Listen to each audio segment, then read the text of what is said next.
Oh,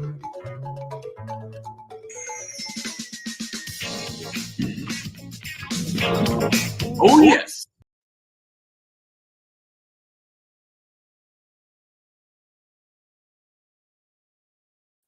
Sean Blackman here with Jacquie Lukemar, and we are your #1 source for struggle, socialism, and soul. And it is Friday, May 10th, 2024. It's a warm, sort of gloomy, drizzly day here in Washington, D.C. Jacquie, how you feeling? Feeling a little tired. It's been a busy, crazy busy week, with the encampments and everything, the action at GW. Then even in the region, some other actions popped off at Johns Hopkins. I think Morgan up in Baltimore, Howard University did a small a liberated zone in solidarity with SJP. It's been This week has been, I've never seen anything like this, Sean. The level of mobilization that we've seen to end the genocide in Gaza. I was really just thinking this week, like, I don't think I've ever been this busy organizing in my life. In the 11 years that I have been seriously organizing. And I talked to a lot of my elders, and they say they've not seen much like this. Even, the closest that it comes, obviously, are the Black Power and the Vietnam War protests from the 60s and the 70s. But this is a different time. And I think it's probably the fact that it is such a different and intense time, I think, is starting to weigh on everybody, I think, Sean, because I see you've been out there consistently, like literally every day, I think. And I think because there's just so many of us, and everybody's like, no, Jacquie, you're still healing. You have to stay home. So, we're kind of hitting and missing each other. So, I mean, how have you been feeling through all of this? Being out there almost every day at GW. I think you saw the police raid at the encampment. This is, and of course, this all started from the Al-Aqsa flood, which I gotta say, I don't like just calling it October 7th, right? It has a name for a reason, and the reason is significant. And I'm not going to take that. I'm not going to take that from the Palestinian people too. Like, let them have something. So, I mean, how have you been feeling in all this? Yeah, I've been feeling pretty good. I had the opportunity to go to the George Washington encampment quite a bit. I wouldn't say every day, but certainly spend a good amount of time out there. And Jacquie, what's interesting to me, and what I definitely think is missed in the way that these encampments are being reported on, is just the community that was built around the encampments. I mean, the mainstream media and the White House would have you believe that, these college students are just at these encampments sitting around spewing anti-Semitic vitriol into the atmosphere. And that's all that they do. But in reality, I mean, there was political education that was happening. There were cultural performances.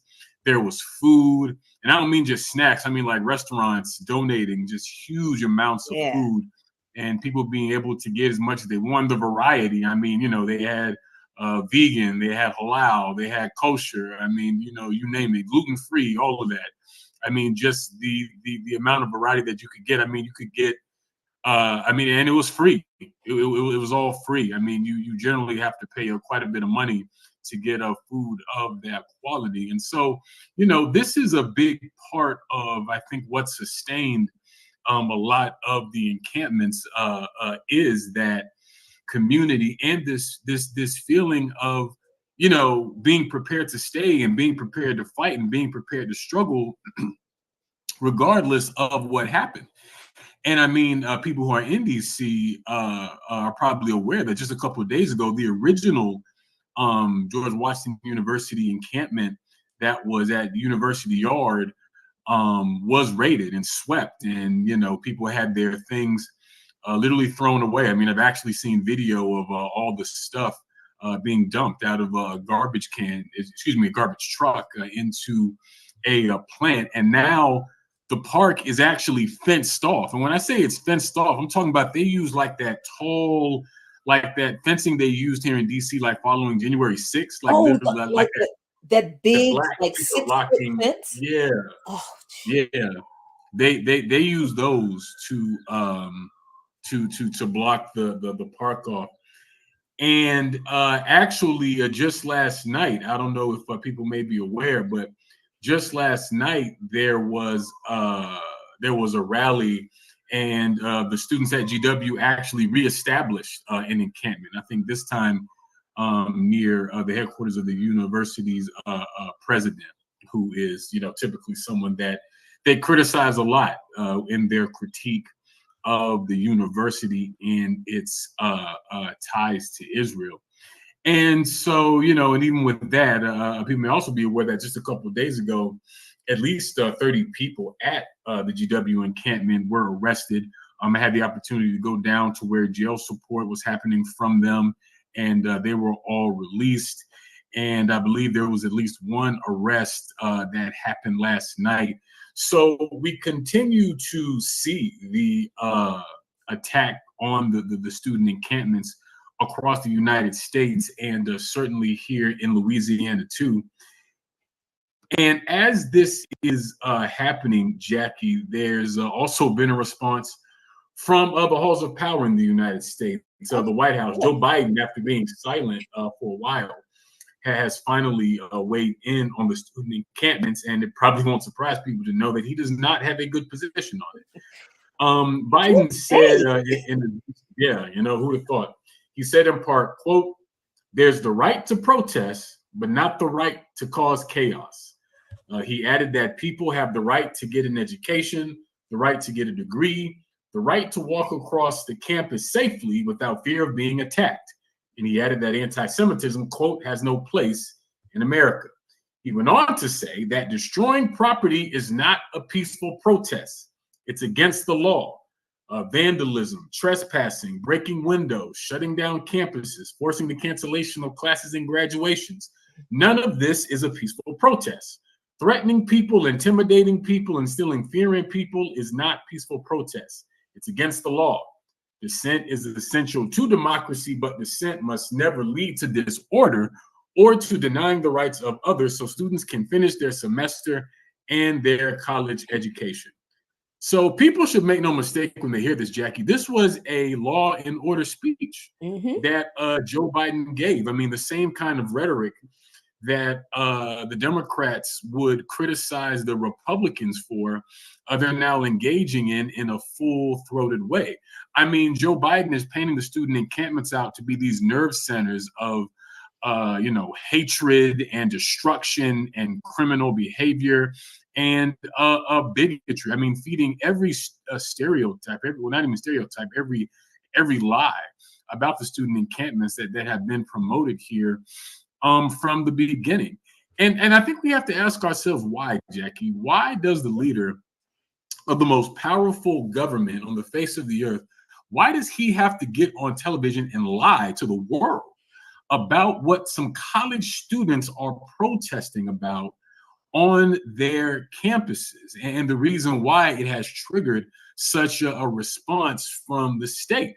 And we talked about this some last week. I mean, we had the opportunity to talk to a Kent State activist from the 60s and also a current Palestinian campus organizer.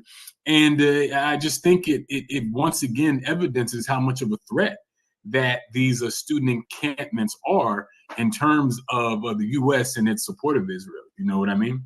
Yeah, that's definitely true. And it's interesting to me, Sean, that when Biden made his comments, if I were from a country and I didn't know who Joe Biden was, but I knew who Donald Trump was, and I remember the things Trump said in 2020 after the uprising against racist police terrorism. If I were that person, I think it was yesterday Biden made his comments.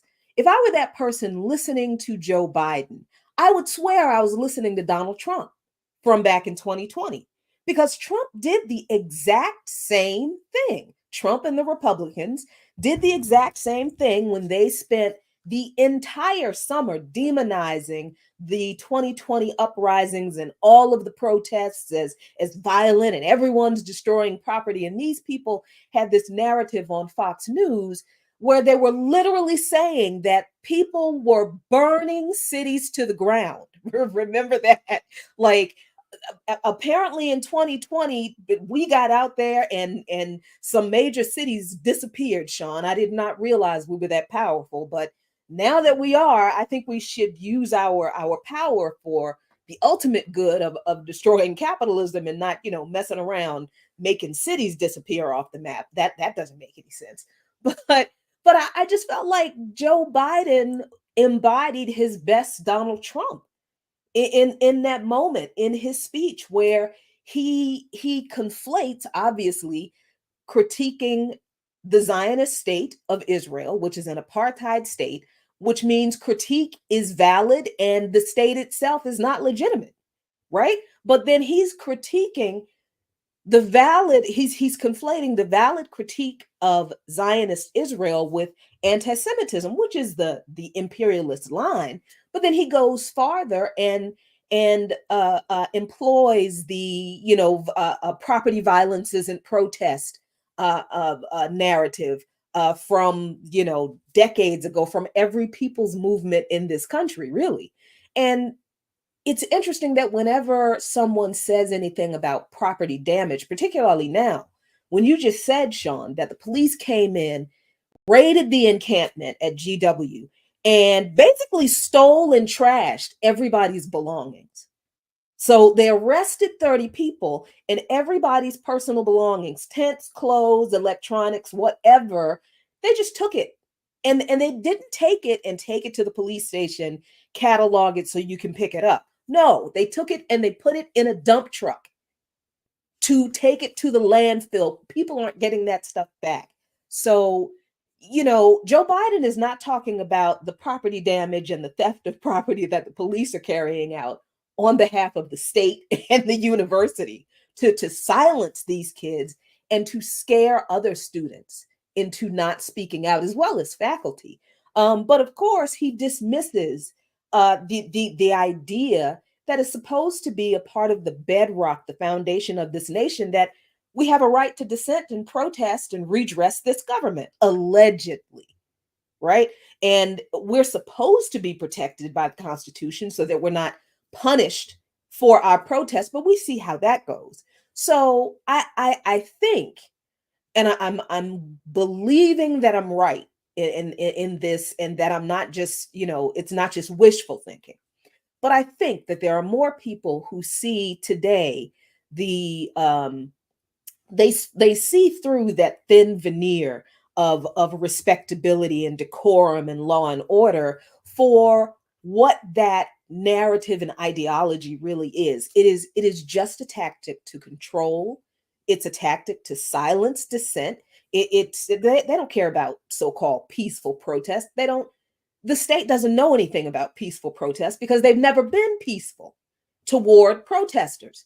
So whatever reaction the protesters have to the violence of the state toward protesters, absolutely legitimate. But then again, we live in a country, Sean, in which people don't know, and then when they find out, they don't care that there are international laws that do protect people who are protesting, that protect people who are being abused by the police or abused by the state, that are supposed to protect whistleblowers and, political prisoners and all these kinds of things.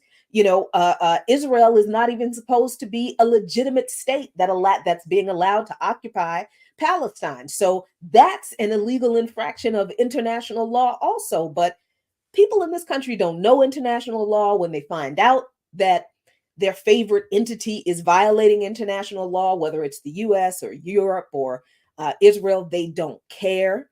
So it is easy to continue to perpetrate these narratives that people who are exercising our right to redress this government for what it is doing wrong, violating rules and laws, and violating their contract with us that they're supposed to have. every action we take against such a government that uses violence to silence people from that right, every action we take is justified, just like every action oppressed and occupied people take to liberate themselves is also justified, all under international law, Sean. Yeah, definitely. And I can't help but notice a serious double standard here, right? Because when we look at the images of police attacking these student encampments, and in the case of George Washington University, I feel like I should mention that this happened at 3 or 4 o'clock in the morning. And this would seem to be a favorite tactic of the police, to wait till, very early in the morning to attack basically sleeping college students and protesters.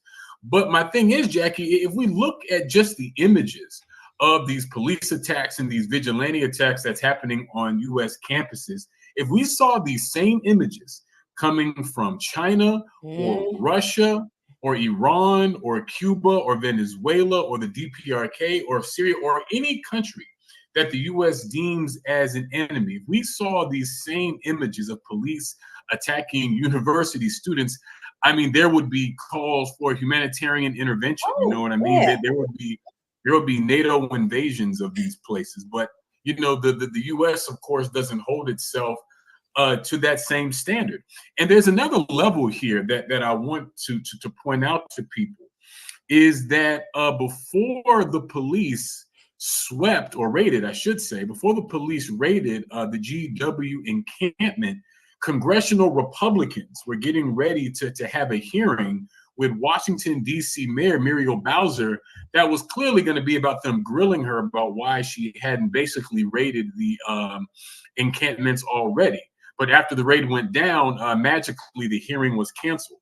But I want people who hear this to remember that back in 2020, on June 1st, it was her curfew that gave Donald Trump the pretext he needed to send federal officers against the protesters that were there gathered. And I was there on June 1st, 2020. People may remember this was when Donald Trump, he sent those federal officers to clear the area. And he took this like bizarre photo in front of St. John's Church, like holding a Bible upside down, which I think is actually sacrilegious, which is something else entirely. But, people were shot with flashbang grenades, were pepper sprayed, shot with rubber bullets with pepper spray in them. I mean, it's the same kind of attack. But see, her role in all of that gets glossed over. People forget that because she slapped Black Lives Matter on that street in front of the White House in big yellow letters, which, was a great PR move. As a matter of fact, her counterparts, her fellow Democratic mayors across the country have started doing the same thing. You started seeing a bunch of Black Lives Matter stuff pop up on the streets and whatnot. But I mean, anyone who has lived here under Muriel Bowser knows that, she's not someone who really believes that Black Lives Matter, because if she did, then she wouldn't have waged this like all-out assault on affordable housing in Washington, D.C. She wouldn't have helped along this rapacious process of gentrification and displacement through her, cozy relationship with wealthy developers like Jeff Griffiths. And I mean, we continue to see these pushes in Southeast DC and in parts of Northeast, pushing out these long-term Black, Native, mostly poor and working class Washingtonians out of their communities. Not to mention the fact that Bowser has basically given tacit approval to every single racist police killing that has happened during her tenure, of which there have been quite a few.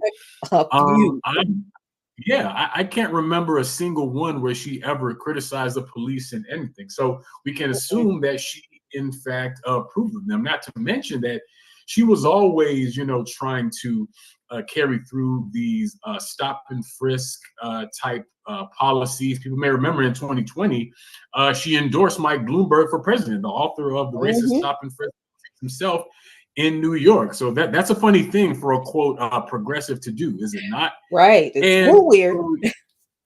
And so this to me is all part and parcel of Muriel Bowser's long history as a staunch enemy of the social movements of Washington, D.C. And she's always been very clear about that. And I think the reason for that is because the movements here, whether they're against racist police terror or whether they're for housing justice or whatever the issue may be, ultimately these movements are going to address themselves to the ruling class elements that are really driving the issues. And these are the very elements that Bowser and co are in service to. They're not in service to the poor and working people of Washington, D.C. And so it's no coincidence that, you know, Bowser would allow the police to attack a bunch of college students in this way, basically just to save her own hide, just out of a case of complete craven cowardice on her part. And so, you know, this, I think, Jacquie, is why it's so important that, you know, we continue to support these movements. And I also think that makes it even more impressive the way that the movement, despite being attacked, despite people being arrested and brutalized and pepper sprayed and all of that, and having people, at least 7 or 8 students have been, you know, suspended or expelled or banned from campus as a result of them protesting genocide and all of these sorts of things. And see, that's why it's so important to build an independent movement, a movement that is independent of either of the ruling class parties. Of course, you know, the Republicans don't pretend to have a good position on the question of Palestine or really with much of anything. It's Biden and the Democrats who are engaging in all this political theater, and Biden making a big show out of supposedly holding back weapons if Israel invades Rafa. And though Israel says, well, we don't care about that, we'll do it regardless. Right. And so, but what never ever gets addressed is the fact that in anything that Biden says, what we never hear is that the U.S. is going to end its political and financial support to Israel. And all of these sorts of things. It won't do the one thing that it actually has the power to do that would make all the difference in this situation. You know what I mean? And so just in terms of looking at this and seeing how it all plays out, we see that these ruling class politicians, from the most powerful all the way down to the local level, all of them have shown themselves to be basically against the student encampments and what they stand for, and have cast their lot with the apartheid state of Israel. And I'm also happy to see how some of this is even making its way to HBCUs, Jacquie. Linda Thomas Greenfield, who's of course, the U.S. ambassador to the UN. She was set to be the commencement speaker at Xavier University in New Orleans, a school that people may be familiar with. And there was such an outcry from students that she had to cancel her speech.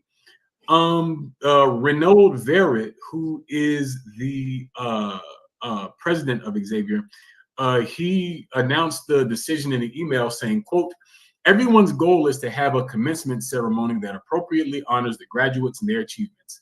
The vast majority of students want to be able to enjoy a commencement ceremony free of disruptions. Therefore, we will not be moving forward with the commencement speaker as originally planned."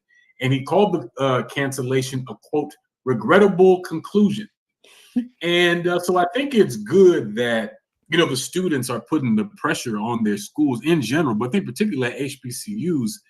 And, you know, Jacquie, you may have seen that, you know, Joe Biden was set to speak at the commencement for Morehouse, of course, a known men's HBCU in Atlanta. And, you know, his students were really taking him to task about why Biden should not be the commencement speaker. And, you know, the most telling part about it, Jacquie, was that one of the students just blatantly and explicitly asked the president if he considered what Israel's doing a genocide, and the president refused to answer. And, you know, the last thing that I saw, this was reported today, is that the faculty at Morehouse are set to have a vote next week on whether to award Biden an honorary degree.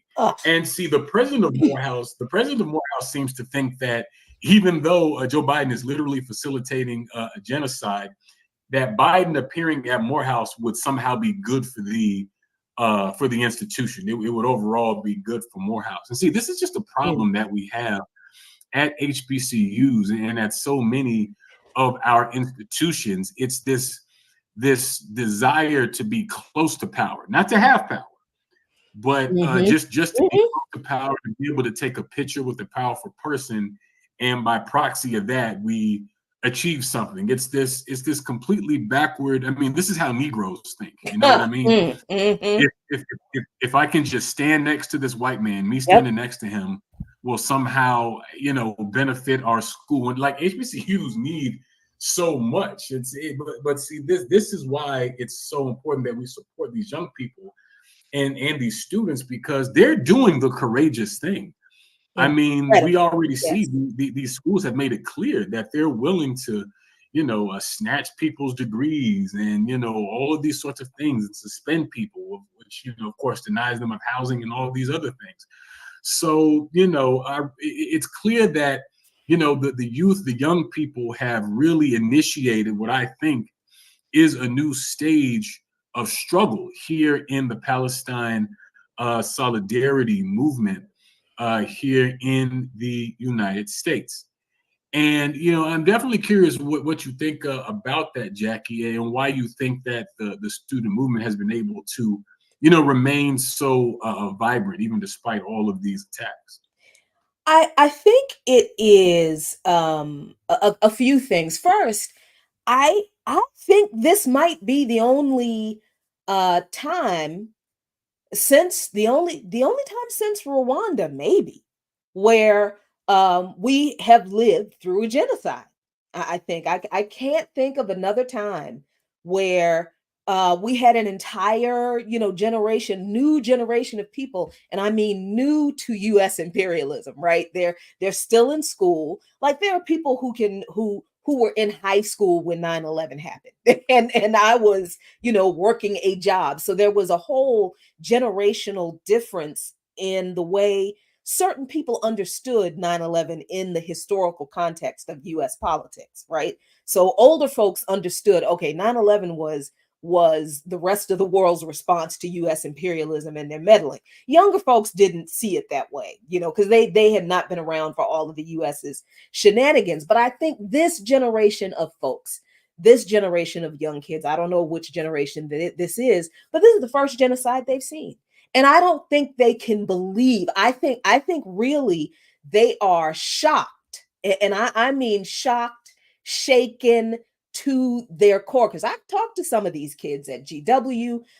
My doctor's office is over at Georgetown, and Georgetown is kind of a different institution. It's a Jesuit, so the Jesuits are not going to tolerate a whole lot of, but they have done something, although it's, it is what it is. But the situation at HBCUs is very interesting, and I want to talk about Howard for a minute. Now, I have a lot of criticism for HBCUs because HBCUs have traded in their revolutionary radical past for that proximity you were just talking about, Sean. A lot of HBCU, now not all of them maybe, but a lot. Howard University absolutely has. I mean, there is this whole thing about prestige, the prestige of Howard being in Washington, D.C., and the seat of the nation's capital, the seat of power around the world. This is a big deal to some of these folks in the administration. And then I realized why this is such a big deal for them when you consider Howard University's very long history of radical revolutionary student organizing. And I had to tell this history, some of this history, to some of these students because they're not being taught it. They literally, there was one young lady who was doing one of the presentations who kept saying, this isn't the only student movement in the US, but it really doesn't matter because no student movement in the US has ever accomplished anything. They've never won anything. And I'm like, oh God, we need to correct that right now. And she didn't receive it well, but it's the truth. We don't know our own history. So it didn't surprise me that the action at Howard University was much, much smaller than at GW and some of these other bigger universities campuses, because that kind of attitude, it's not there at Howard anymore. Not unmasked, not among the entire student population. There's a lot of imperialist adjacent. There's a lot of, chasing the bag. There's a lot of trying to hook jobs with the Department of Defense, the CIA, the FBI, the NSA, all of the alphabet agencies, because they all have offices on campus, right? Back in the 60s and the 70s, when the students kicked ROTC, the CIA, and the FBI off of Howard University's campus.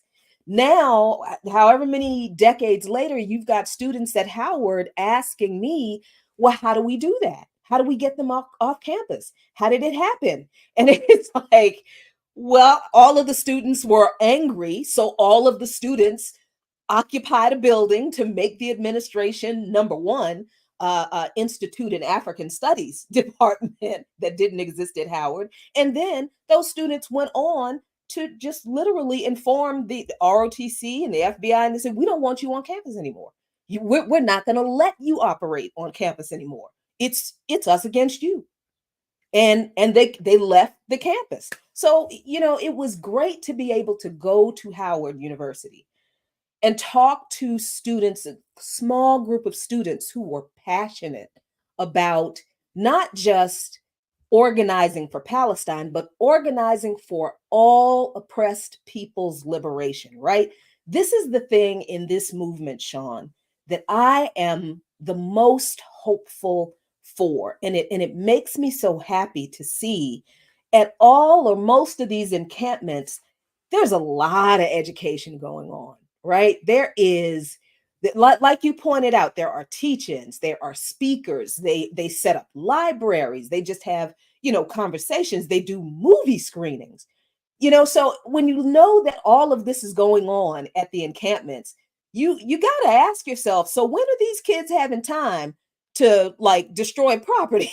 And especially when a lot of those students in the midst of doing those things are also studying for their own finals and preparing to graduate and hoping they will be given their diplomas and allowed to graduate, right? Because they are protesting against genocide. But the other thing about the Howard University liberated zone, because they didn't do a full encampment because they had such a small number of students, but they wanted to do something. And they understood, which is what I am seeing in a lot of these encampments, Sean. Not only do these kids know what they're out there for, because there's this narrative out, like these kids don't know what they're doing. Hillary Clinton appeared on The View again, lying about Palestine and Israel, and lying about the kids in the encampment. She said that all these kids they don't know anything about the history of Israel, and they don't know anything, which is why they need to be in class and not. These kids could teach her a class, her and Madeleine Albright and all of the people who are responsible for this in the first place. But I will end with this. I did see a difference in like the media coverage and the support for GW as opposed to for Howard. And I think there's some reasons for that. And I don't think it's an obvious reason either. I don't think it's just because, that's an HBCU and nobody really wants to support an HBCU. I think that has a lot to do with our internal dynamics as a community here in DC, where Howard is. We're really disconnected from Howard University. They're disconnected from us. People in the community don't know what goes on at Howard campus and don't care, because historically, Howard University has not been involved in the community in DC. And we've known that. So there's that part of it. But then there's also, what we talked about earlier, Sean, the kind of desire to be a part of the imperialist program for their own benefit as like a reward for that 4 years of study that, that they don't even want they want the degree, but also the check, right? And if it comes with a Department of State job, okay, fine, or a DOD job, okay, fine. So there is that attitude that these few students are going to have to struggle against as they organize more. And then there's also how to reach out to a disconnected community to get that kind of support for the future. So the kids at Howard, the small group of them that pulled together an action that they had no experience doing, didn't even know if they could do it. They had never organized before, a lot of them. I was pretty impressed with what they did, even as I was sitting there telling them, okay, next time don't do this, that thing, and don't do that ever again. And they were very receptive and like, we are committed to this. We'll be back in the fall. Will you come back? And you know, our answer is, BAP's answer is, we'll be here whenever you need us. But this is also happening at other HBCUs. You know, Morgan has invited us to come and help them out, speak and do teach-ins at their their action. We were trying to reach out to folks at University of Delaware. We were going to go up there to University of Delaware, which is not an HBCU, but it's still got a pretty significant non-white enrollment. The students were planning an encampment. And this is, I think, the power of these student movements. The students at University of Delaware were planning an encampment. They called BAP to ask us if we would please come, BAP and AAPRP, if we would please come speak to the students, help them organize to present the demand to divest from Israel to the university as a part of their list of demands. We were preparing to do that. We were going to go up there today. We get an email. I get an email from the SJP chapter at University of Delaware, and he informed me that there's no need for us to come because guess what happened, Sean? The university found out that they were planning an encampment and reached out to the students who were planning the encampment and said, okay, fine, let's negotiate. They hadn't set up anything yet. Nothing.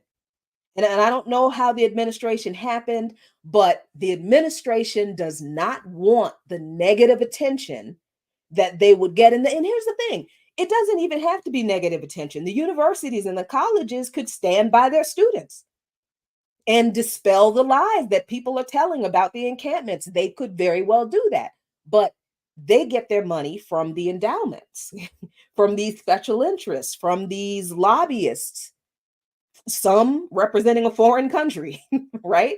So they're not beholden to the students. They're beholden to the people who give them their money. But the attention doesn't have to be negative. But at University of Delaware, they didn't want to take that chance. They didn't want to take that chance, and they said, "Fine, let's come to the table and let's talk." Now we don't know what the talk is about. We don't know what the details are. Don't know what the outcome is going to be. Don't know if it's going to be a fair deal or not. But I think it is powerful when students on a college campus can just talk about organizing an encampment and somehow it gets to the administration and the administration says, no, we don't need to do that. Let's talk this through.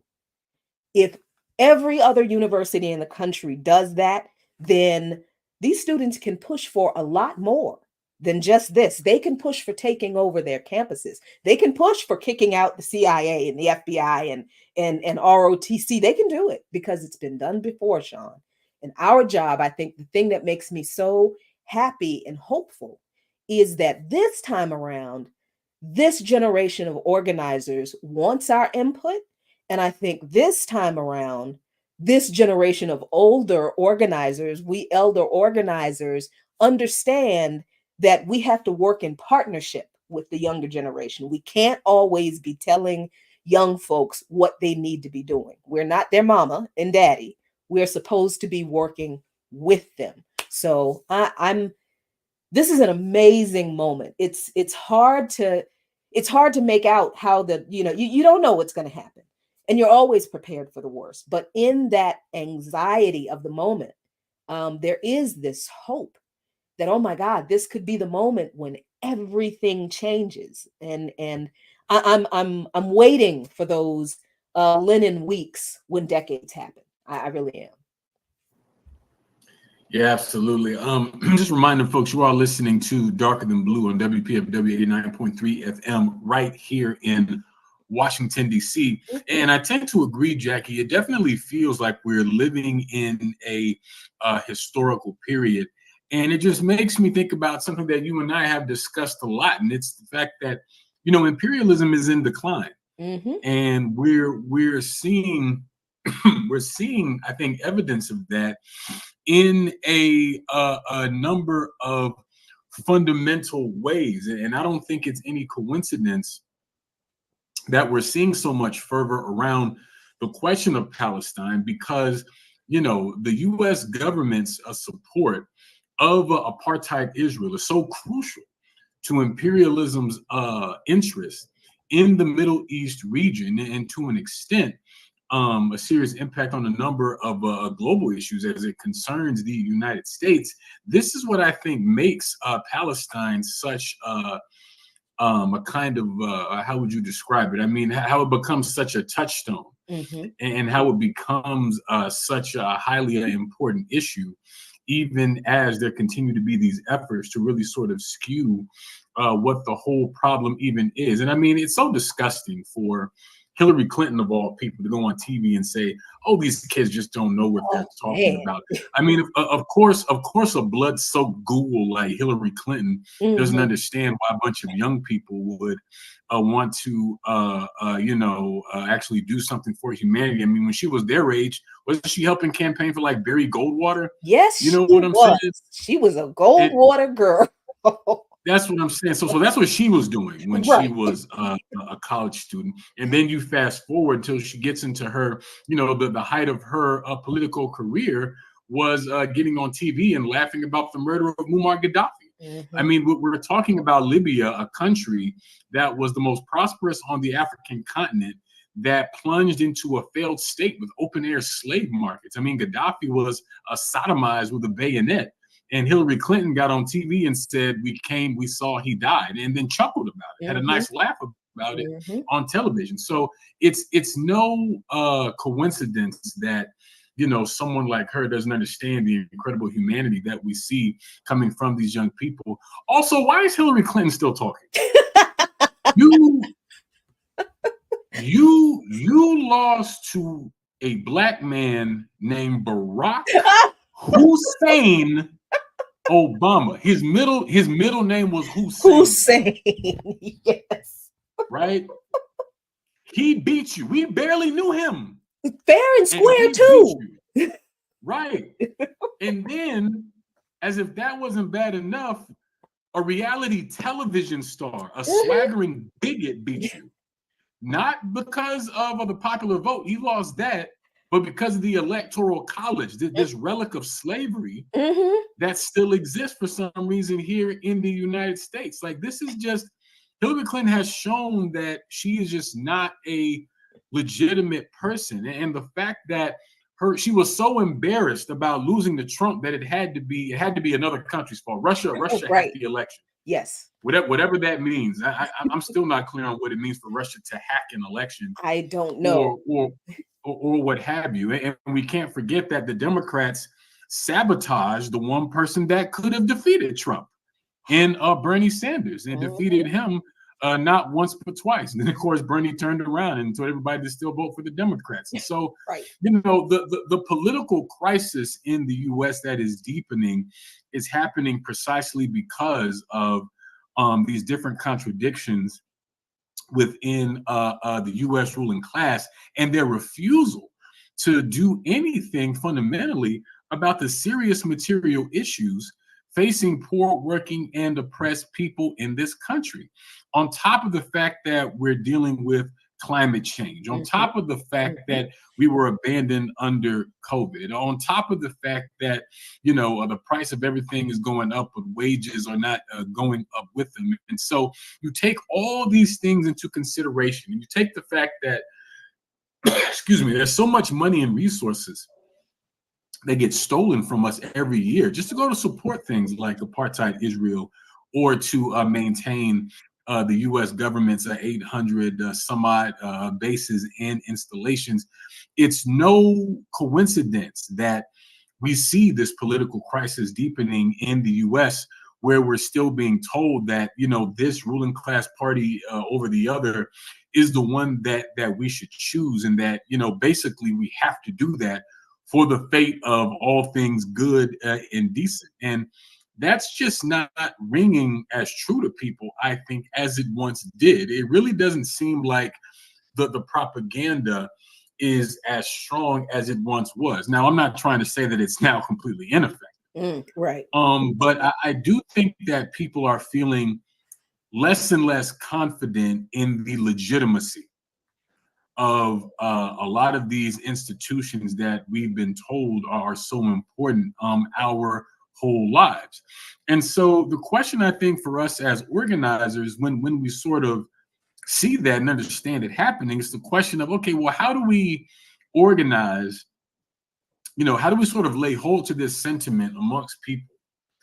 And how do we organize to sort of build something out to really strike at these institutions that are responsible for the exploitation, responsible for the suffering, responsible for the wars, responsible for the genocide? Because the more that imperialism acts out, the more its illegitimacy is shown. And this is really important, because a big part of what sort of undergirds imperialism, it isn't just, you know, the bombs and all of that. It's this assumption on broad swaths of the public that the imperialist system is legitimate in doing correct things all over the earth. You know what I mean? And so when that legitimacy starts to slip, the system is really in trouble, because we talk often about the excruciating miseducation and very, you know, incessant propaganda that happens in the United States. It's deeply, deeply effective. And I think when the ruling class starts to see it being less effective, there's a cause for panic. I think that a lot of this is a part of the attack on TikTok. Oh, yeah. Because I think there's a realization that young people specifically are using this platform not just to, you know, film a bunch of silly dances and show their cute pets or the tastiest recipes, but to actually get a measure of political education and radicalizing and things like that. Now, I still tend to think that social media is not the best place for those things to happen, but the fact that the fact that this even happens at all for the U.S. government, and also the fact that they can sort of erroneously tie it to China, it makes it a sort of ideal thing to attack. Now, mind you, I always bring this up, that not long after Russia's invasion of Ukraine, the White House actually met with some TikTokers to make sure that they had what they considered to be the correct line on the U.S. proxy war against Russia in Ukraine. Now, of course, none of that entitled, you know, the role of NATO or the entire history of that leads up to it, or the reality of it. But, you know, this government is clearly very aware of the potency of some of these platforms. And when they see that it can be utilized against it, I think when they feel the need to attack. I mean, otherwise, I mean, it's just absurd for a government to go after a social media platform.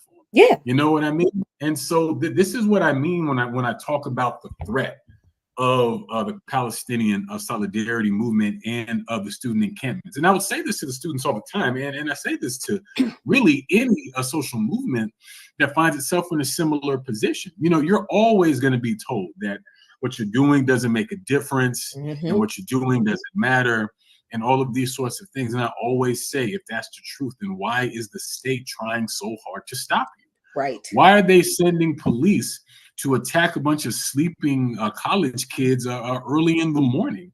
Why are they attacking this social media platform? Why are they pushing even more heavily, trying to equate anti-Zionism with anti-Semitism and trying to make it legal? I mean, just doing everything in their power to undermine the efforts of the Palestinian liberation struggle and the solidarity movement here in the United States, while also doing everything it can to protect Israel under this completely fake facade of like caring about anti-Semitism. I mean, the United States government has a deep history of anti-Semitism that it never seems to want to actually talk about, but it has to use that as an excuse to try to undermine the protests and to try to cast their motivations in doubt. You know what I mean? And so, Jacquie, this is a living example, I think, of what we mean when we say that repression breeds resistance. Because, you know, the more that we see the state go after these young people and go after these students, the harder they fight back. I'm I serious. mean, you raid their encampment, they built up another one. You know what I mean? Matter of fact, at the GW encampment, at first they had the encampment inside this area called University Yard, and then the school came and put barricades up, thinking that would isolate it.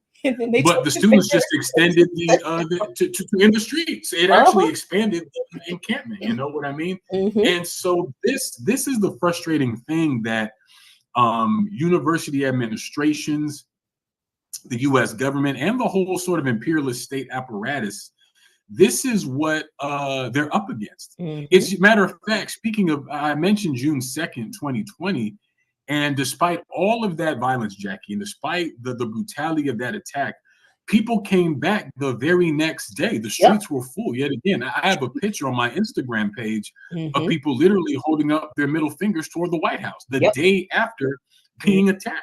And so I think we're in that kind of moment. I think we're in the moment where the students, the young people, and the rest of the movement, they see the attacks happening, and they're definitely feeling the effects, but it's not shaking their resolve.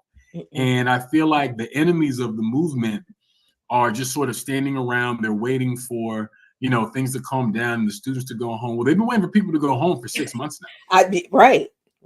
I mean, and You know what I mean? yeah. I mean, I do kind of wish that you know, maybe some of them would, you know, not wait anymore in a particular way, since, you know, there's the holding of breath and all that kind of stuff. Wish that would work, but hey, you know, let me not get us in trouble on public radio. But I mean, it is such a frustrating moment also, even though it's hopeful and everything, Sean, because our enemies seem to have multiplied.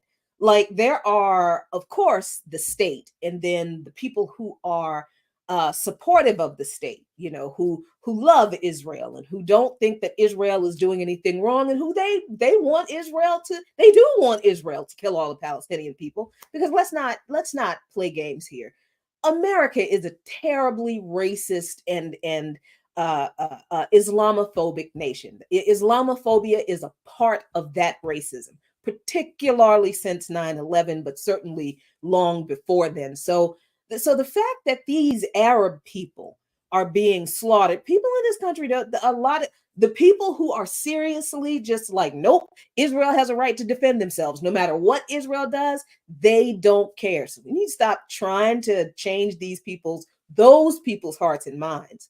We get the people at these encampments who do come out just to see for themselves, because a lot of people did. And, you know, they're just walking around, and it's like they come waiting to see this chaos, right? That they had heard about. And then they come and they see these kids holding teach-ins, and they're talking about the connections of Palestinian liberation to liberation in the Congo, to liberation in the Sahel states, to liberation in Haiti. And these kids are making the connections and the point that Palestinian liberation is tied up to every other group of peoples who are oppressed liberation. This is not a liberation struggle of this one group of people, and we don't have anything to do with that. No, this has everything to do with all of us, because our enemy is exactly the same. So we not only have to deal with the typical repression from the state, then, you know, campus police, then the administration, then the city, you know, state police or whatever. But then we have to deal with people who are convinced that we're wrong for caring that a genocide is going on. People are actually making the argument that because it's Arabs dying, we shouldn't care. It's not our fight. And I'm sorry, I don't understand what kind of human being you are, regardless of what your political ideology is. what kind of human being are you that you don't care that people are being slaughtered?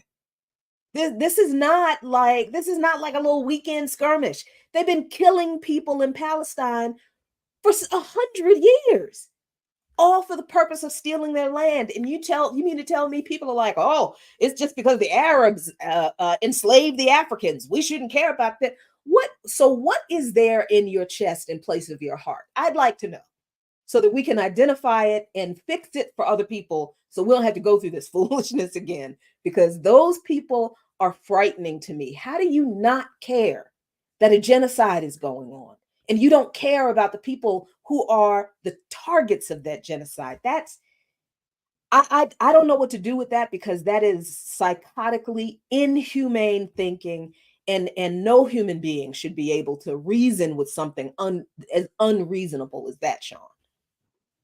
Yeah, and beyond that, I mean, just the sort of connections between the oppression of Black people and Palestinians in like an institutional and fundamental way. And you know what I honestly find, Jacquie, is the people that say that, the people that raise the Arab slave trade, the people that say, well, why aren't y'all talking about the Congo, Haiti, Sudan, and so on and so forth? I mean, look, these are people who are making excuses for their own laziness. They don't do anything. They don't plan to do anything. Nope. And that's all they're saying when they raise these questions, because whoever that the Palestine movement is supposedly leaving out, whoever it is, these groups or these countries that these people care about, they're not doing anything for them either. So I just want to encourage anyone who encounters that to pay it no mind, and to understand that in the final analysis, the only thing that matters is the organizing, and everything else is just noise. But that's going to do it for today here on Darker Than Blue on WPFW 89.3 FM in Washington, D.C. And we will see you next time. Peace. Stay tuned for News Views with Garland Nixon. Good night.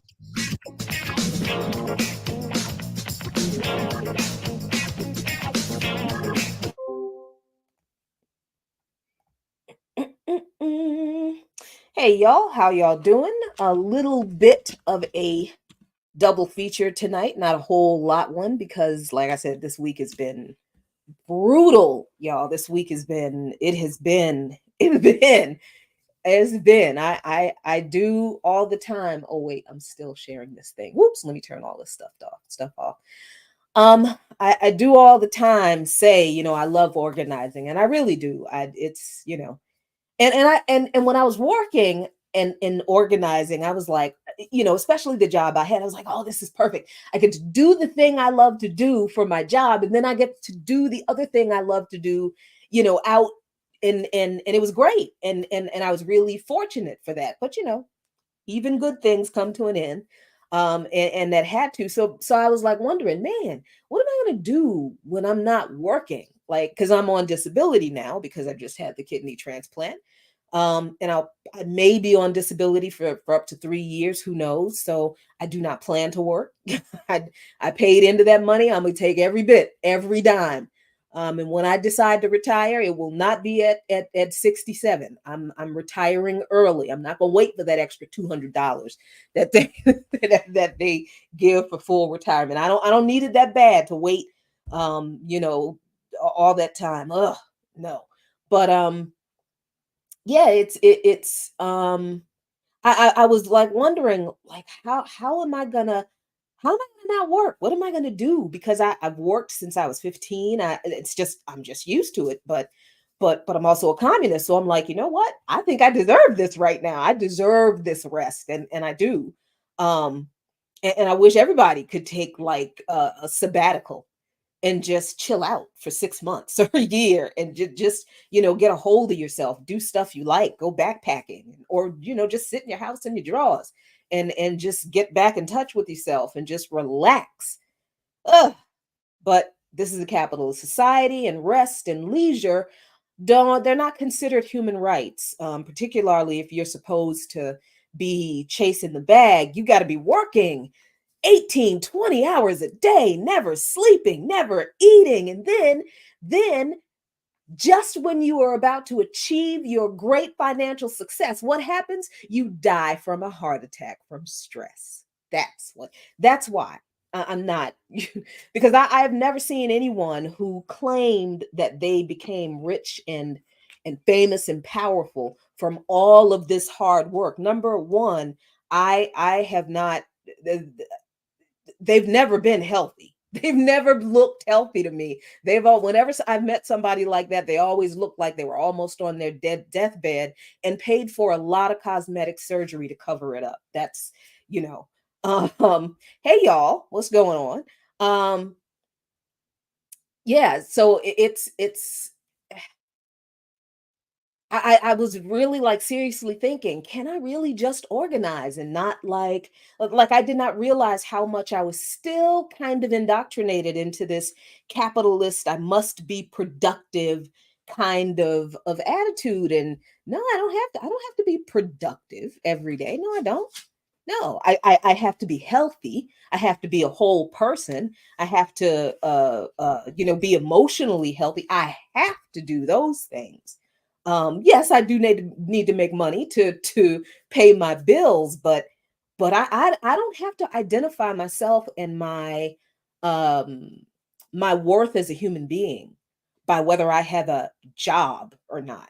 And what I'm finding, oh, it's early days, but what I'm finding is I am busier now organizing than I was even when I thought that I was organizing full time when I had a job. Because I was organizing while I was at work, doing the job. Yes, he is, Kenneth Himes. He is extremely emotionally healthy. He got used to the house and me in like a week. And so yeah, he's very happy pup. Um so so yeah, I was really just like thinking, man, what is it going to be like not working?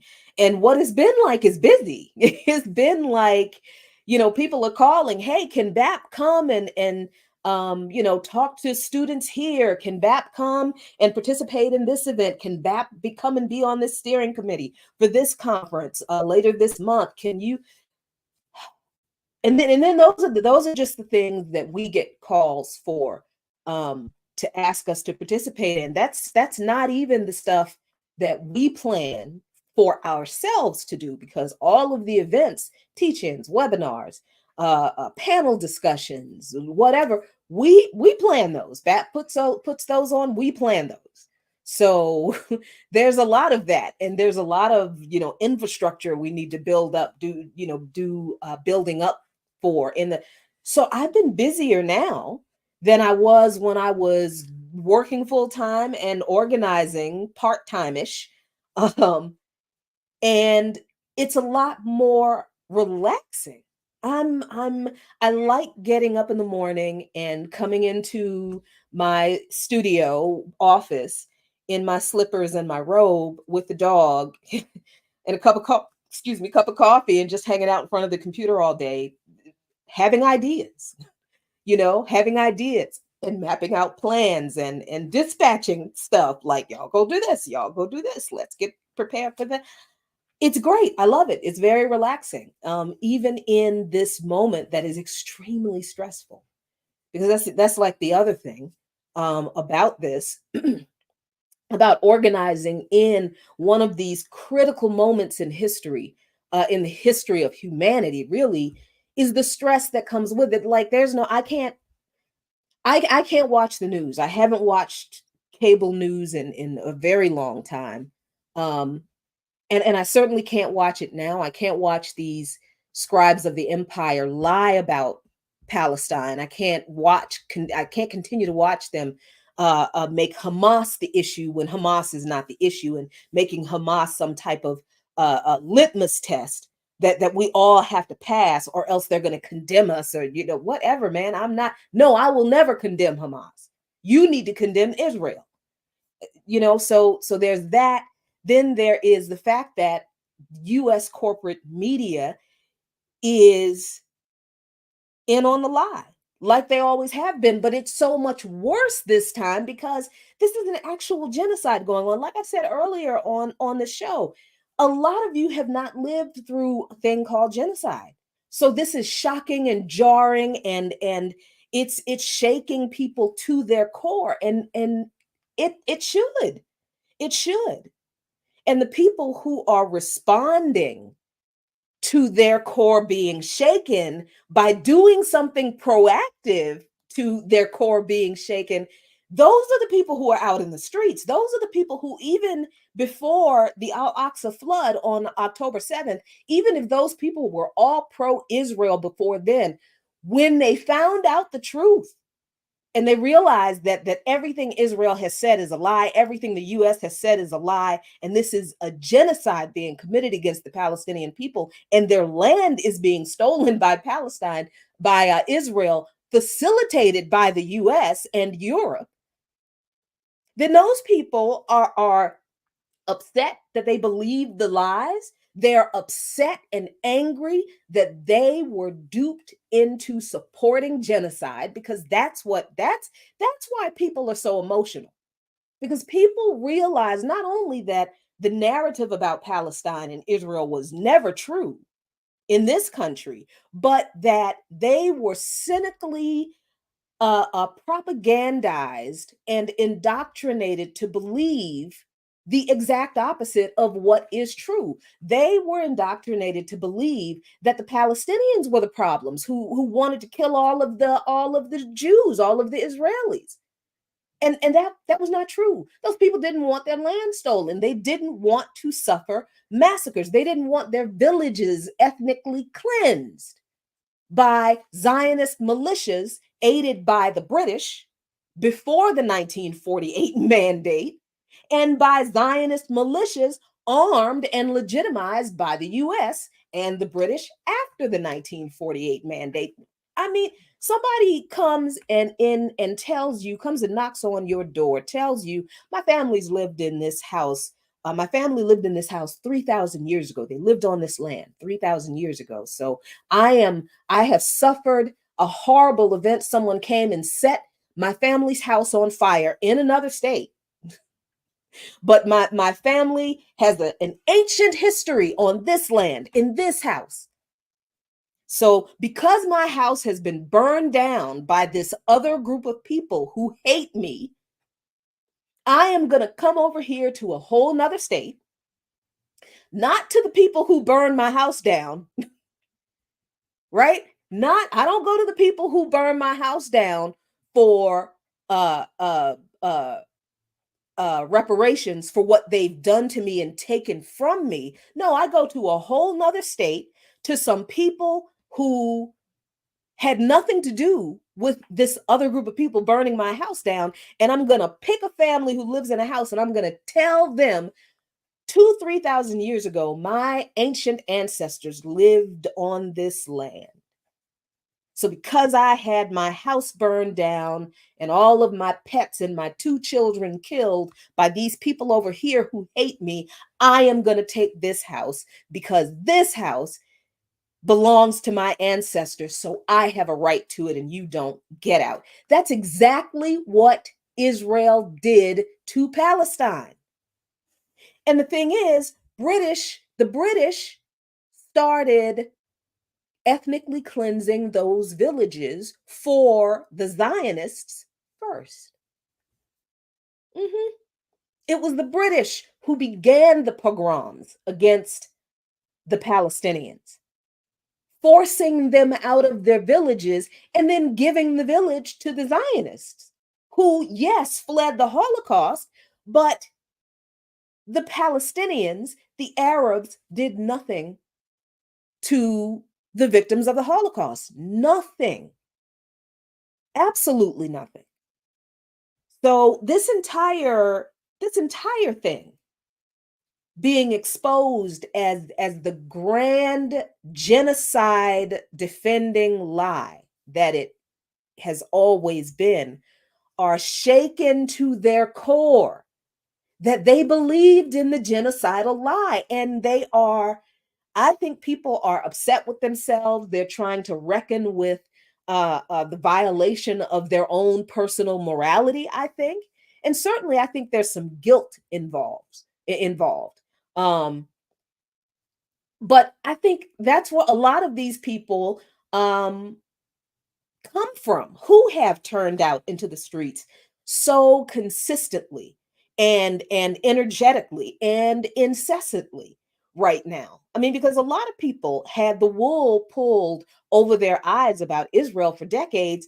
And these protests, not just from the students, but from the Al Aqsa flood, and really from before then, because how many times have I told you that me and Abdus joined the church where the pastor has been a fierce advocate for liberation struggles for all people and has been speaking up for Palestine for decades. Abdus and I did a teach-in on Palestine, inviting an imam, an Orthodox Jew, an Orthodox non-Zionist Jew, and a Christian pastor together on a panel to talk about the religious implications of the reality of the situation in Palestine back in 2018 when the Great March of Return massacre happened.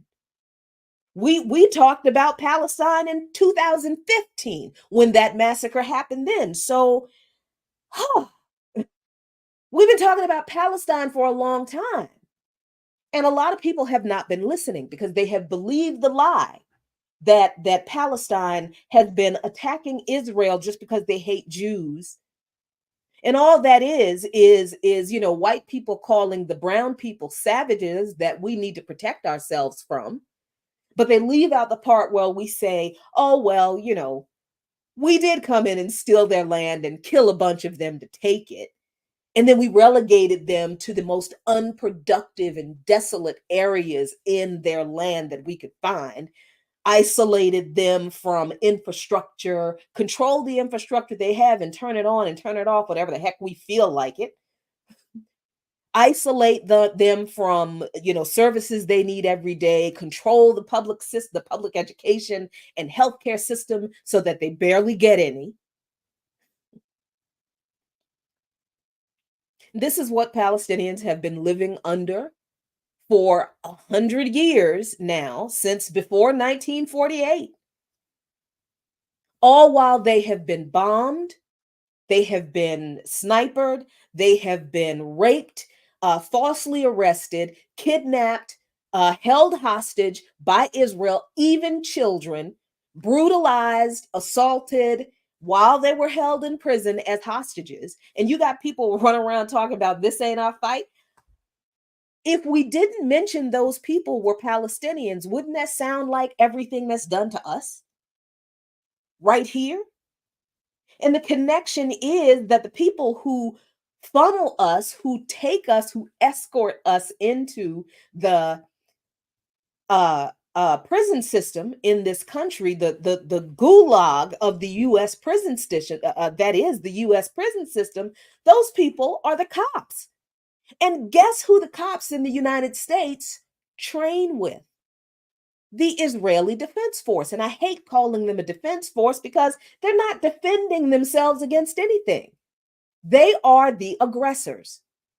And a lot of people have not believed that. They've chosen not to believe that, no matter how many times we have told them that it's true, that this is all Israel lying and murdering people, hundreds of thousands, millions of people. So now, because social media is what it is, you can't escape the images being posted on social media coming from Gaza and now Rafa. You can't, I don't care how, and I've seen people who are, oh, you know, the Israel, they're the chosen people. And when it's a Black person who tells me that, and they're always Christians.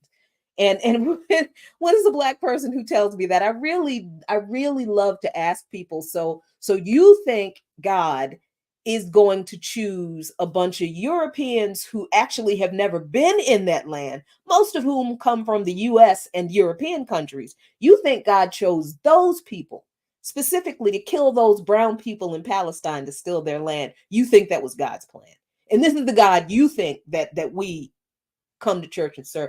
Really? You think that's the same dude? That's interesting, because I don't know what God you serve, because that ain't it. That's not, and I have told that to so many people. These people don't talk to me no more. And that's good, because we don't need to be spending time with people who refuse to engage with reality and do anything about it, and do anything about the reality of people suffering. I just there's so much going on, and the people who are always it blows my mind. And I don't know, I've been on this tangent of just, hopping on and because I have not wanted to plan a show. I have not wanted to. I've not felt like it. I'd start doing it. I'll read an article and I'll be like, yeah, I don't want to set up a show. Such a good time organizing and doing all this other stuff that I've tried so hard to do when I was working that I couldn't. And then, of course, there was the whole year of the kidney where I had to do dialysis and all this kind of stuff. I didn't even realize like a whole year of my life was kind of at this standstill because of the kidney stuff. But then 2 years before that, I was grieving my husband, the dog, so it's like this whole 3 years has been like, ah, dang it. And now I feel like I get a little bit of a reprieve because I get to do what I love to do on my own time at my own pace, which is what I really need. But it is still, as much as it's less stressful trying to organize without a job, then now this is my job. There are at certain aspects that are still very certain aspects of it that are still very, very frustrating on a very personal level. I got to tell you, because as much as y'all, um, uh, mm, and so you know, I usually I keep in mind, how do I say this? Social media is a good thing. It's a good thing. It is, of course, co-opted by the state, because anything created in this capitalist system that is uh, housed, hosted on, distributed, facilitated by any entity of the state is subjected to the control and the infiltration of the state. And when you understand that the internet came from a Department of Defense secret project, if you think the DoD gave up their rights to surveil the internet when they gave a portion of it over to a publicly traded, you are out of your mind. Every application is already surveilled by the state. All of them. I don't care what application it is. If it's some messaging platform that people think is the most secure thing since secure things, just give the state time. Give them time, and it's not going to take them a whole lot of time. It is not going to take them a lot of time to infiltrate that too, because it's on the internet. And the internet is not an independent entity. We have to remember this. So, yeah, that there is a lot of information that is disseminated on the internet that confuses people, that because remember that whole SOS Cuba thing where Cuba's racist, and you had the black woman doing the TikToks about how racist Cuba is, and it was just all a bunch of just such bullshit. Social media is a good thing, but it can be abused very badly. So that's one thing. And then the other thing is like engagement with people on the internet. And I always have to remember that we all come to this one space at this one time from very different experiences all over the country. Most of you, I don't know. I know some of you because I organize with some of you, and I know some of you because some of you have been rocking with us since we started what was it called? Talk to Me on Blog Talk Radio before we had Luke Mon Nation on YouTube. So I thank y'all for that. But I don't know most of y'all. And a lot of you don't know me. And some of you act like you don't know me too, because some of y'all come out the mouth kind of slick. And I don't understand why you keep trying that with me. Because nothing is not nothing. There are few things more frustrating than people who are trying to have a serious conversation about something, and then because they're trying to educate people. And look, I don't get on here and just talk about stuff because I don't have anything better to do, because I like talking to people all that much. I kind of don't. It's not. like one of my favorite things to do in the world. But in order to do my job as an organizer, I have to, because how else am I going to organize the masses? How else am I going to do my part in organizing the masses if I don't talk to people? I got to do it. All right. So, I'm trying to educate people. I'm trying to give people a different insight on certain topics and that kind of, and that's what we do. That's why we do these shows that we do. That's why I don't come on here talking about relationships and dating and clothes. And I like those things. I just don't want to, I'm not going to spend a whole lot of time talking about that. I don't want to be an influencer, none of that. I'm serious about the information I share on this platform. So it does tick me off when I'm trying to have a conversation about one thing and there are people making comments about other topics. They're making accusations. And this is the thing that really pisses me off. They're making accusations about what we don't talk about because of what they're not hearing this day that they're on the platform. I ain't never seen them on the platform no other day. You understand what I'm saying? Have never seen their name any other day. But this day, they come on the flat platform and they're talking about, oh, you're not going to talk about Congo? Nigga, you won't talk about Congo before you decided to show up and claim that I don't talk about Congo. Because you sure weren't on our show last week, 2 weeks ago, when we talked about the Congo, the Sahel. We talked about Haiti. We talk about these things all the time. And I know people who do this ain't doing shit. See, I'm not on the radio anymore, so I can cuss all I want now. See, people who come on other people's platforms with this type of distraction, I know they're not doing shit, because just because you don't hear me talking about certain topics on the radio, which we're on Darker Than Blue 1 day a week for 1 hour every week. It's not like Sputnik when we were on the air every day, 5 days a week for 2 hours. At WPFW, we're on the air 1 day a week, Friday at 5 p.m. for 1 hour. So we got to pull something together to talk about for that 1 hour. And it's not going to include every topic you want to hear. If you want to hear something that we're not talking about, I suggest you do your own show.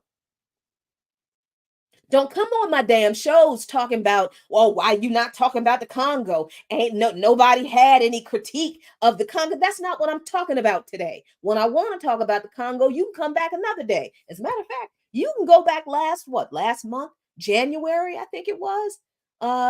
When I had Dr. Nyaka Lagoke, and we talked about all things Africa. I had talked about Africa on the Remix Morning Show. Just like I've talked about Iran, I've talked about Pakistan, I've talked about Venezuela, Cuba, Nicaragua. And it's wild that people are talking about, why are you talking about Palestine? These are the same people who, when you're talking about Cuba, they come in, why are you talking about Cuba? You're not talking about Africa. Why are you talking about Nicaragua? You're not talking about Africa. These are the very same people who don't know that there are black-ass people in all those countries. So if I'm talking about Palestinians, I'm talking about the Afro-Palestinians too, a lot of them. The Afro-Arabs, yes, a lot of them.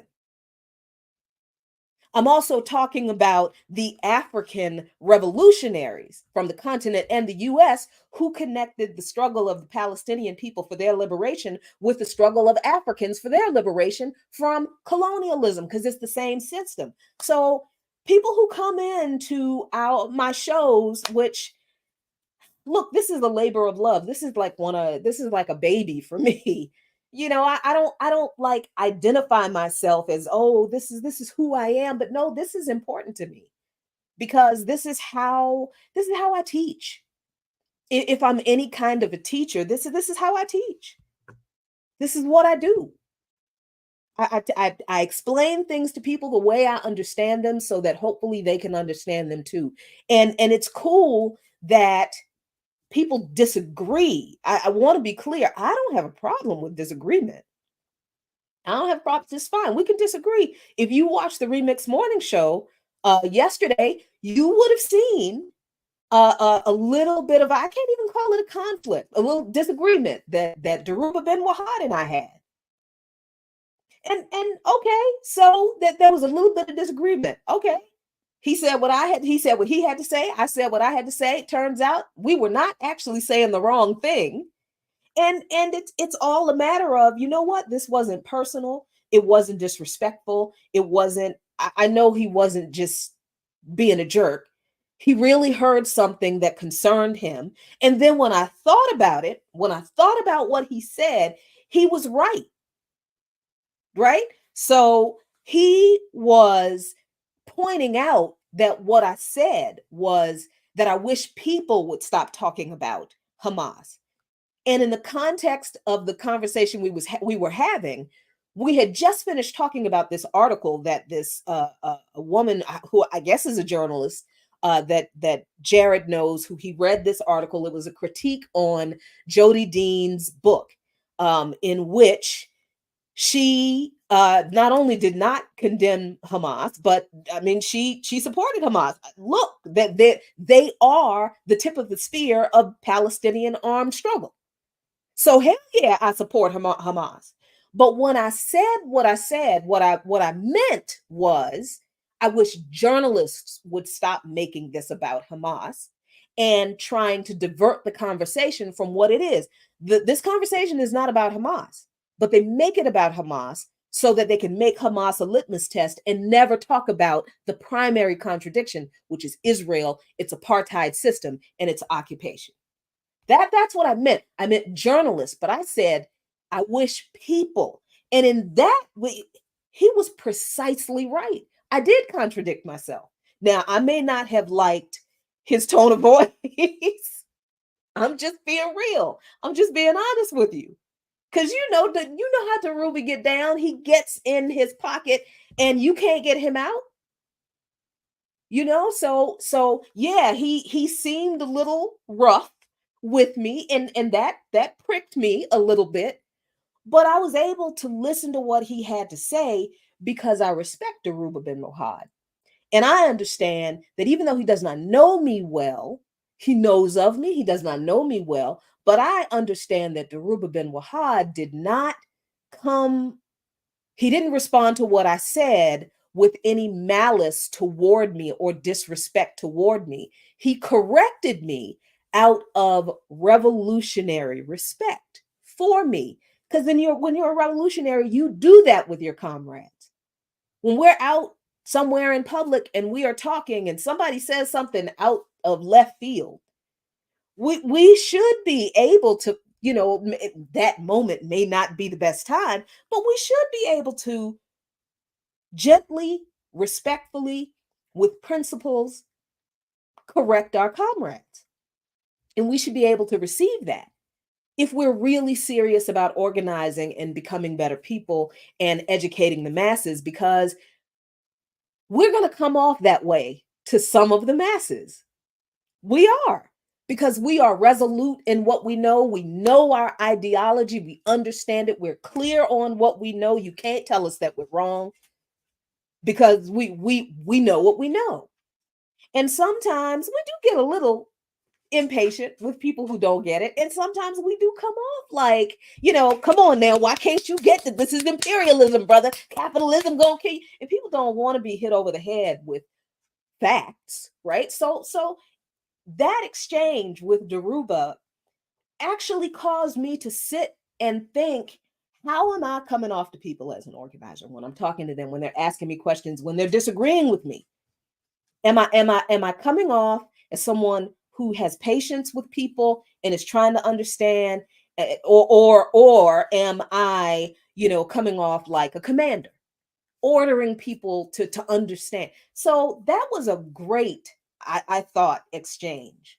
And it would be cool. It would be really cool if people who disagreed with something I said or did would come and disagree with me in that way.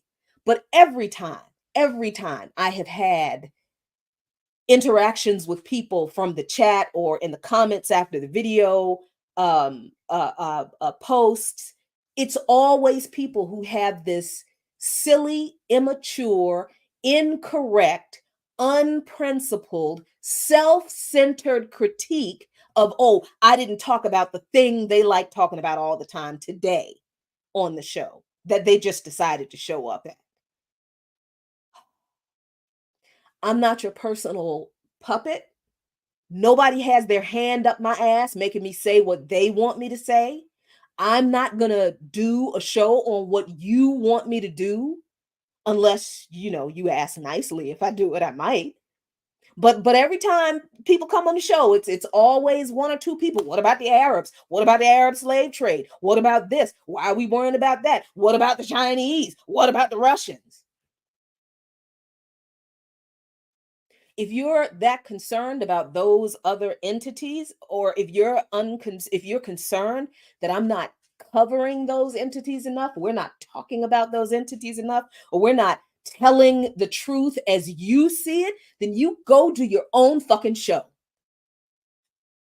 I just, if you're not gonna engage in principled disagreement on real issues that we are talking about at the moment, then go away and don't come back. I just, people do not understand how much stress I have experienced in the past 3 years. Like y'all have y'all spouse die, and then their adult child die the next March, and then your family dog die. Our dog died that me and my husband adopted together to create our little family. Then the dog dies in May, and then I'm diagnosed with end-stage renal disease, and then I have to go on dialysis for a year, and then I'm on the transplant list, and then I get a kidney transplant, then I get a kidney transplant surgery, and now I'm recovering from kidney transplant surgery. Oh yeah, and then I get fired from my job, and then I have to apply for disability, which took 6 months. You seriously? Y'all can't give me some fucking slack? Y'all really cannot give me some slack and keep your opinions about China, Russia, and whether we talking about the Congo enough for you to yourself? Go find those conversations somewhere else and just leave me alone? Can you? I really wish you would. Jesus Christ, I would love for this to be fun and enjoyable all the time, but y'all make it just miserable sometimes.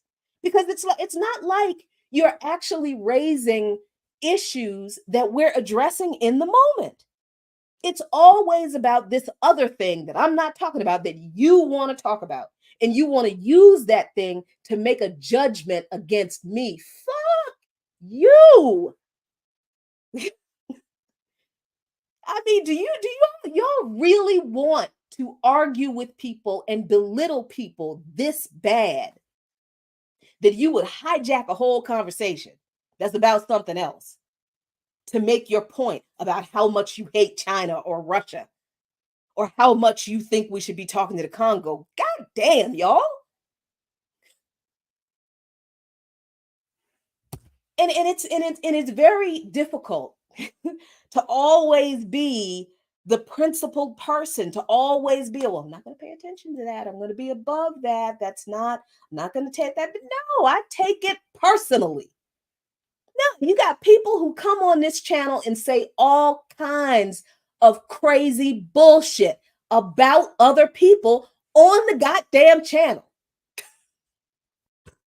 And all I'm doing is trying to talk about some revolutionary organizing shit. And I can't even do that for people coming in here making issues out of things that I'm not talking about, don't want to talk about right now. I'll talk about it another day, come back that day, but that's never enough for people. And I don't understand people's motivation. I really don't. If you don't like what I'm saying, why do you keep listening? Why? I don't understand that. Like I do not go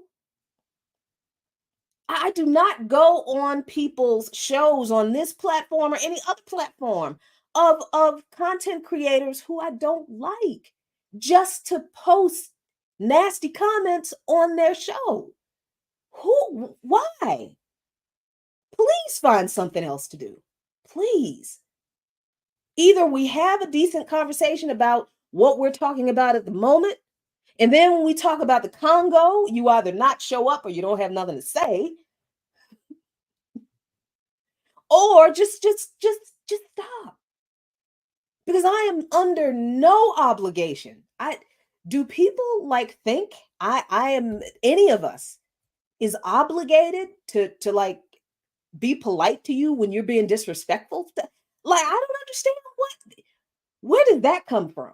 Because I think the last time I had a rant like this, like 2 years ago, people are like, oh, Jacquie, I don't block people. I don't think you can block people. You shouldn't, because it doesn't facilitate conversation. I don't want to have conversation with people who don't have any respect for me. If you can't have respect for me when I'm sitting here doing a show, talking my shit about this one topic that I want to talk about, then what else? What are we going to talk about?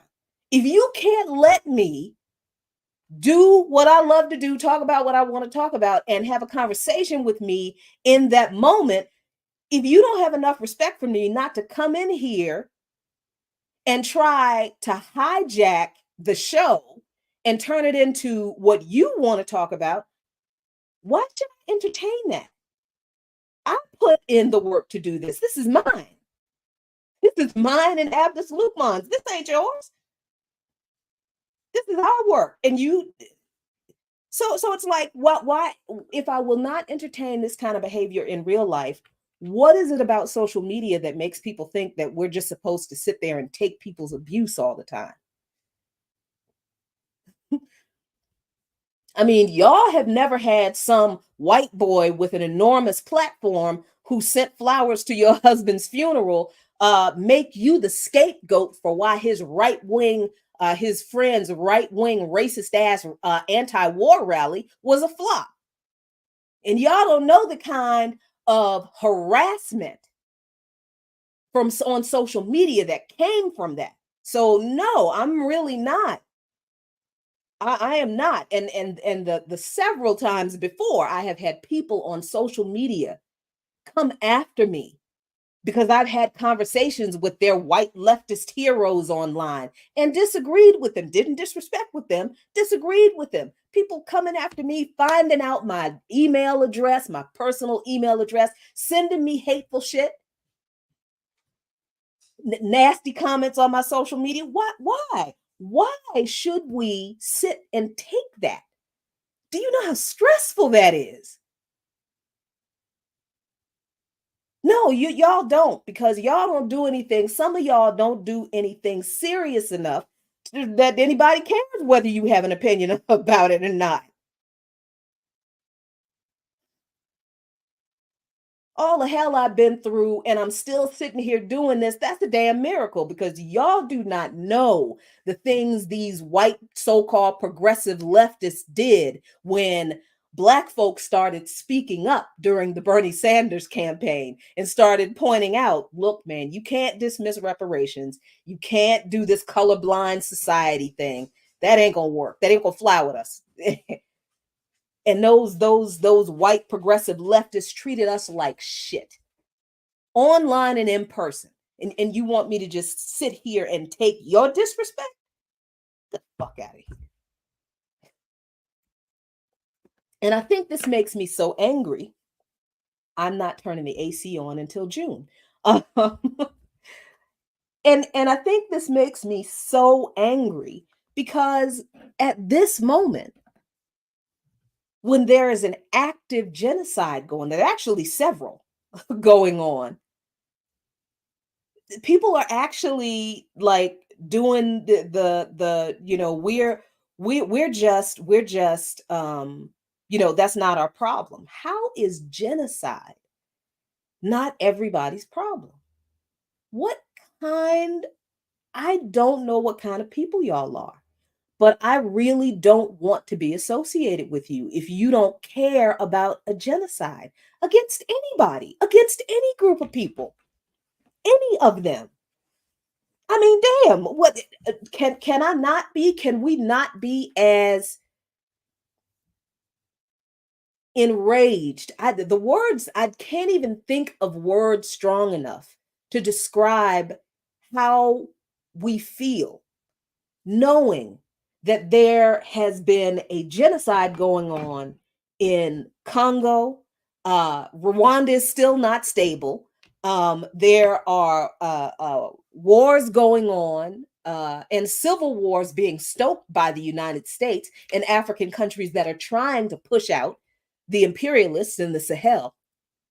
we know that all of these things are going on, and these kids at these encampments, these mostly white kids, but there are plenty of African kids out there too. Guess what? They know what's going on there too, because they're the ones out here making the connections between Palestine and Congo and Haiti and the Sahel and Southeast DC. So those white kids doing their teach-ins and having their food catered or brought, and that really is an important thing about these encampments, because these aren't just like, rich kids' parents catering their food. These are literally members of the community who knew the kids were out there doing the encampment and came out and said, how can we help? And then the restaurants in the area found out these kids were doing an encampment at GW and said, can we bring you food? This is the community that came out to support them. They didn't ask. They just did. Howard University did not get the same kind of response. And that pisses me off. And that isn't because of the students, the white students doing the encampment. That's not their fault. That's our failure. That's our failure. Oh boy. That's our failure, because Howard University has been disconnected from the community for so long, and people in the community have known it. So they've been resentful of Howard. Honestly, we look at Howard students as a bunch of bougie PG County residents in training. That's because that's what their relationship has been. And now there is this very small group of students on campus who have that revolutionary desire from those student organizers in the 60s and the 70s, and they're trying to do something, and they're not getting support from the administration, from the community surrounding Howard University. They're not. So we come out and we're like, how come you guys don't have any supply? So we've got HBCUs or Black students on campuses who want to participate in these actions because they want their voices to be heard. They want to be a part of the conversation because they understand that this does have something to do with them, particularly since so many HBCUs are beholden to the state because the state has captured them. There are state agency offices on all these campuses. All of these HBCU campuses and a whole lot of PWIs have an office for the FBI, CIA, NSA, State Department, Department of Defense, ROTC. They have dorms that are sponsored by defense contractors. University of Maryland has dorms that are sponsored and named after Northrop Grumman, Boeing, Raytheon. It's not that these students don't know that there's something very wrong going on their college campuses. A lot of them haven't known what to do about it before now. Most didn't know before now, but now that they know, they are committed to doing something about it. So these Howard students knew about all of this military and state bullshit on the campus, and the way the administration they're almost like kowtowing to the State Department, just rolling out the red carpet for these people. And these kids are out there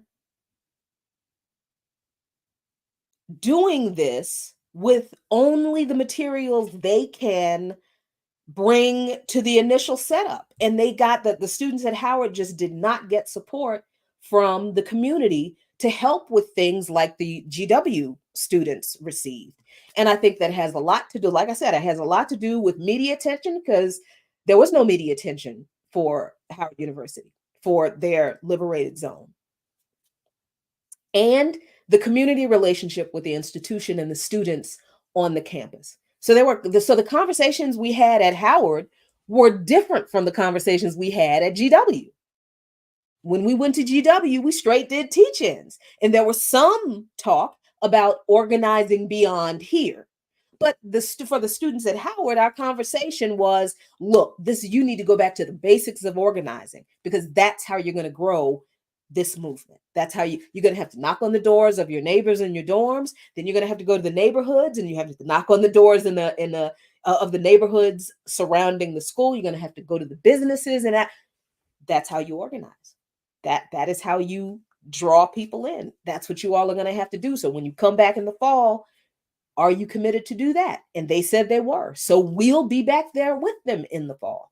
I just want to know what people who have so much criticism of what we say and do, what y'all been doing?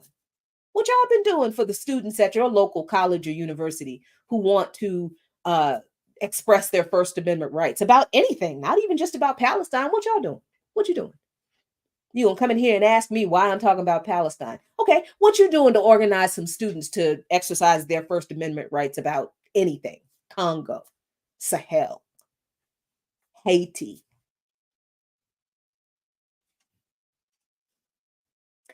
So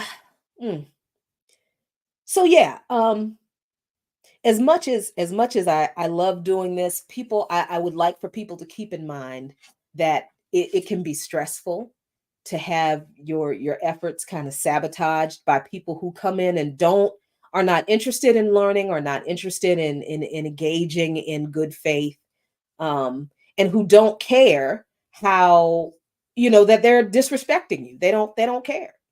And I don't have to be polite to those people, because they've already shown that they're not interested in being polite to me. So I believe in mutual relationships. So that's how it's going to be. Next Friday, we shall return at 5:00, Darker Than Blue. I don't know what we're going to talk about. We'll see.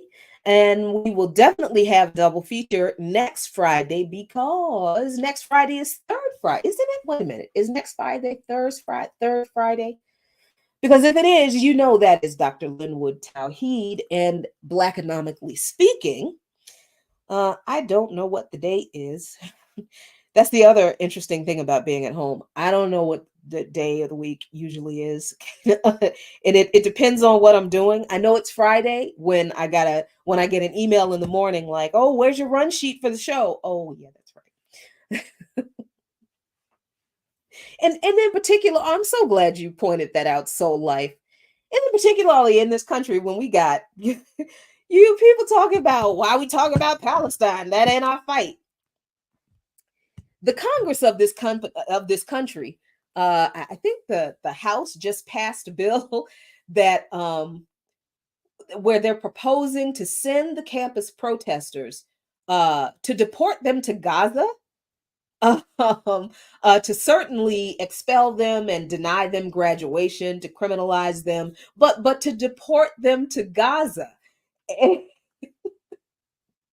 And it's like, do you understand how, first of all, how ridiculous that is, that this government will not even support the people who live in Gaza, whose land is theirs, to stay in their land, but they will pass a bill to deport some of us to the other people's land. Why? And you want me to entertain people talking about some Arabs, enslaved Africans, while we talking about Palestinians? Do you think they're going to stop at that kind of stuff just because we're protesting for Palestine? Do you know what happened after the 2020 protests in response to the public public lynching of George Floyd? Do you know what states run by Democrats and Republicans in this country did? They all passed legislation to criminalize protests. This was after 2020. Democrats, Republicans, mayors in the states, Democratic, governors, Democrat and Republican governors in the states, Democratic mayors, Black Democratic mayors passed anti-protest legislation after the 2020 uprisings. So we should not engage with the genocide going on in Palestine, because this fight for Palestinian liberation isn't ours. And we shouldn't care that this government is using this moment to further criminalize people who are dissenting from US government policy. But as soon as we protest for something else, anything else, doesn't matter what else it is, we meaning Africans, we get treated the same way. So how are those struggles disconnected when our punishments are exactly the same from the exactly the same system? Come on, y'all. Y'all have not thought about this. Y'all haven't thought this out. With your complaints about this isn't about us, and what about China, and what about Russia, what about you go do something else other than harass me about this? So, oh goodness. Okay, I think I feel better now. I forgot why I opened my calendar. But anyway, oh, to see if this is the third Friday or not. Yes, next Saturday is next Saturday. Next Friday is the third Friday. So next Friday, we will have a double feature because it will be Dr. Linwood Tawheed, Black Economically Speaking, all things Black economics. Tomorrow, I need to go to bed. It's been a long day. Next Friday, here on the channel, I guess we can't really cut. Okay. Anyway, here on the channel, Black Power Media, next Friday at 5 o'clock. And then hang on after Darker Than Blue, because at 6 o'clock, we'll have Black Economically Speaking with Dr. Linwood Tawheed. I'm going to get something delicious to eat, a couple of beers, and I'm going to sleep and getting up tomorrow and doing it all over again. I hope you do too. Thank you all for watching. Appreciate you. 1,403 viewers. Wow. I hope you all match the likes to that. You can support Lukman Nation, all you folks on Patreon, patreon.com/Lukman Nation. We're going to be adding a Patreon channel for Darker Than Blue, because they should have it should have its own channel. So you'll be able to support Darker Than Blue also. And please consider supporting through our pledge drive. And now I'm talking about the station, WPFW. Our spring pledge drive is coming up. We're going to be asking for money on next week's show, like all of the shows on the network, on the station will be doing. So please consider, as we are doing the show next Friday, please consider pledging to WPFW to support Darker Than Blue. Any amount is appreciated. No amount is too small. I don't know why people say no amount is too big. Of course not. Of course, no amount is too big. Give us all the money, but consider pledging to the station to keep the station on the air, WPFW, and to keep Darker Than Blue on WPFW. Appreciate you a lot. Have a good evening. As always, luta continua, the struggle continues, but if we keep fighting and stay focused and disciplined and principled, y'all, I promise Victoria is certain. Victoria acerta. Victory is certain. I am so tired. Good night.